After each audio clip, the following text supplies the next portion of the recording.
ये तो पाकिस्तान ही बता रहा है कि उसका असर क्या है।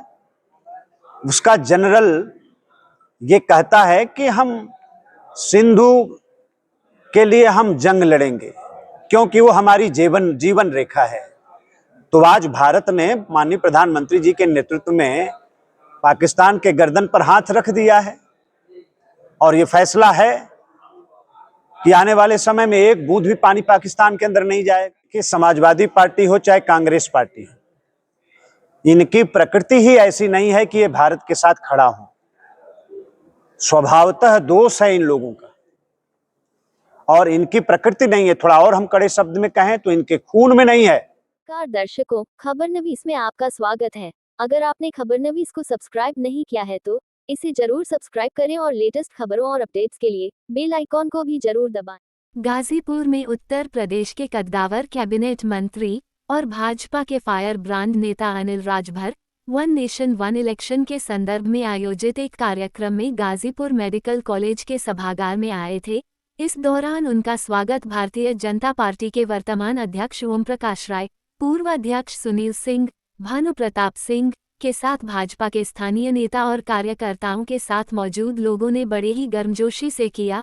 इस अवसर पर मंत्री अनिल राजभर ने उपस्थित लोगों को संबोधित करते हुए वन नेशन वन इलेक्शन की वकालत करते हुए इसे भारत के लोकतंत्र को सशक्त बनाने की दिशा में एक महत्वपूर्ण कदम बताया। वहीं पत्रकारों से बातचीत में अनिल राजभर पहलगाम आतंकी हमले के बाद पाकिस्तान पर हमलावर दिखे। साथ ही उन्होंने कांग्रेस नेता राहुल गांधी के साथ समाजवादी पार्टी के नेताओं के हालिया बयान पर कड़े बयान दिया। सुनिए अनिल राजभर, कैबिनेट मंत्री उत्तर प्रदेश सरकार ने पत्रकारों के सवाल के जवाब में क्या कहा। देखिए, सबसे पहले तो मैं गाजीपुर जिला संगठन को बहुत बधाई देना चाहता हूं। आप सब लोग देख रहे हैं, मेरे साथ जिला अध्यक्ष जी ओम प्रकाश राय जी सहित सभी हमारे पूर्व जिला अध्यक्षगण भानु प्रताप जी, सुनील जी, हम लोगों के वरिष्ठ नेता कृष्ण बिहारी जी, सब लोग उपस्थित हैं।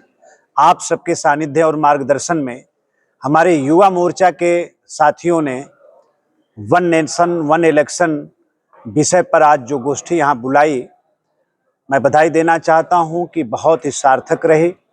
अच्छे युवा साथी, हमारे छात्र भाई बहनों का समागम हुआ, बहुत अच्छी गोष्ठी हुई, बड़ी सार्थक गोष्ठी हुई।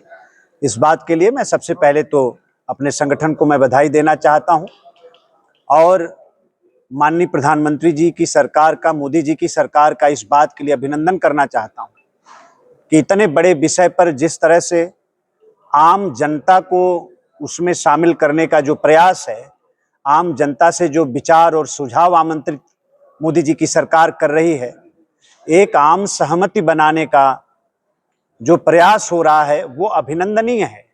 जबकि आप सब लोग जानते हैं कि one nation one election Modi ji के कैबिनेट ने भी उसको अनुमोदित किया है, देश की संसद ने भी उसको पास किया है।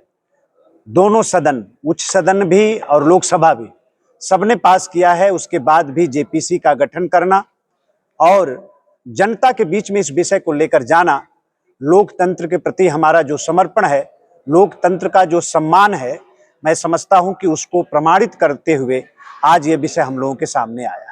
मंत्री जी, अभी जिस हिसाब से देश का माहौल चल रहा है, पाकिस्तान का पानी रोक दिया गया, उसका क्या असर आप देख रहे हैं? देखिए, ये तो पाकिस्तान ही बता रहा है कि उसका असर क्या है। उसका जनरल ये कहता है कि हम सिंधु के लिए हम जंग लड़ेंगे क्योंकि वो हमारी जीवन रेखा है। तो आज भारत ने माननीय प्रधानमंत्री जी के नेतृत्व में पाकिस्तान के गर्दन पर हाथ रख दिया है और ये फैसला है कि आने वाले समय में एक बूंद भी पानी पाकिस्तान के अंदर नहीं जाएगा। आज वहां के किसान त्राहिमाम हैं, आज वहां की फौज में टूटन हो रही है, आपस में लड़ाई झगड़ा होना शुरू हो गया है। तो जिस तरह का पंगा लिया है पाकिस्तान ने और जिस तरह का संकल्प हमारे माननीय प्रधानमंत्री जी ने लिया है, हमको लगता है कि आने वाले समय में पाकिस्तान दुनिया के नक्शे से हटने जा रहा है। अभी वहाँ के जो नेता हैं अब बातचीत से हल निकालने की बात कर रहे हैं। नहीं, ये तो हमेशा यही करते आए हैं। जब उनकी जान आफत में आती है तो वो समझौता की बात करते हैं। और समझौता की बात करते हैं, दुनिया के आगे आगे गुहार लगाते हैं। आज पाकिस्तान दुनिया में घूम घूम के हाथ जोड़ रहा है कि भारत से हमको बचाइए, हमारी जान बचाइए, और दुनिया में उनको समर्थन नहीं मिल रहा है। ये आज की तारीख में भारत सरकार का जो पुरुषार्थ है, मैं समझता हूं उसका अभिनंदन करना चाहिए कि दुनिया पर माननीय प्रधानमंत्री जी का कैसा असर और प्रभाव है कि आज पूरी दुनिया आज भारत के साथ खड़ी है, और परिणाम भी बहुत जल्द पूरे देश और दुनिया के सामने आए। क्या पिछली बार की तरह इस बार भी सर्जिकल स्ट्राइक हो सकती है? कुछ बात ऐसी होती है जो सार्वजनिक चर्चा नहीं की जा सकती। उसके लिए हमारी देश की फौज सक्षम है, हमारी देश की फौज योजना बनाई होगी, और जो भी देश के हित में होगा वो सब सरकार करेगी। राहुल गांधी जी कह रहे हैं कि हम सरकार के साथ हैं।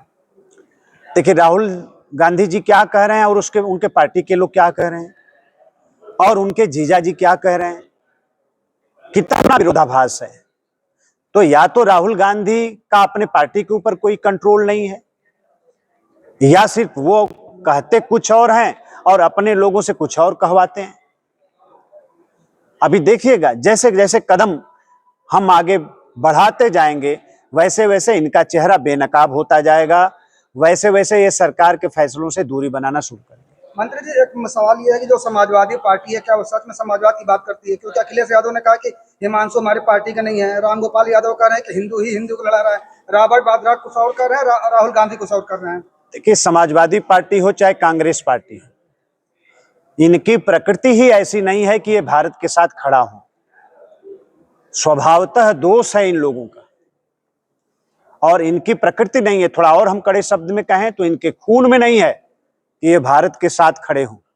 मैंने इसीलिए कहा कि जैसे जैसे कदम भारत आगे बढ़ाएगा, आप देखिएगा इनका चेहरा बेनकाब होता जाएगा, और भारत के खिलाफ बयानबाजी इनकी शुरू हो जाएगी, और पाकिस्तान के लिए हमदर्दी इनकी शुरू हो जाएगी। मंत्री जी, सपा हिंदुओं को लेकर तरह तरह की बातें करती है, तो क्या सचमुच मानेगा कि वो सामाजिक न्याय की पैरोकार है या सिर्फ वोट बैंक की राजनीति करने वाली? सामाजिक परिवर्तन के आधार पर मुलायम सिंह जी ने पार्टी बनाया, लेकिन आप 4 बार वो सरकार में रहे, उनका काम देखिए ना, वो कहाँ के समाजवादी हैं और कहाँ का सामाजिक परिवर्तन है। उनका सामाजिक परिवर्तन की परिकल्पना उनके परिवार तक सीमित है। जो टूरिस्ट वीजा पर जो पाकिस्तान से लोग आए हुए थे, अब भेजे जा रहे हैं, उसको लेकर भी अब कई तरह की राजनीति शुरू हो गई है। जो कहना है उनको कहने दीजिए। भारत ने जो फैसला किया है उसका पूरी जनता स्वागत कर रही है, पूरी जनता मोदी जी के साथ खड़ी है। अगर आपने खबरनवीस को सब्सक्राइब नहीं किया है तो इसे जरूर सब्सक्राइब करें और लेटेस्ट खबरों और अपडेट्स के लिए बेल आइकॉन को भी जरूर दबाएं।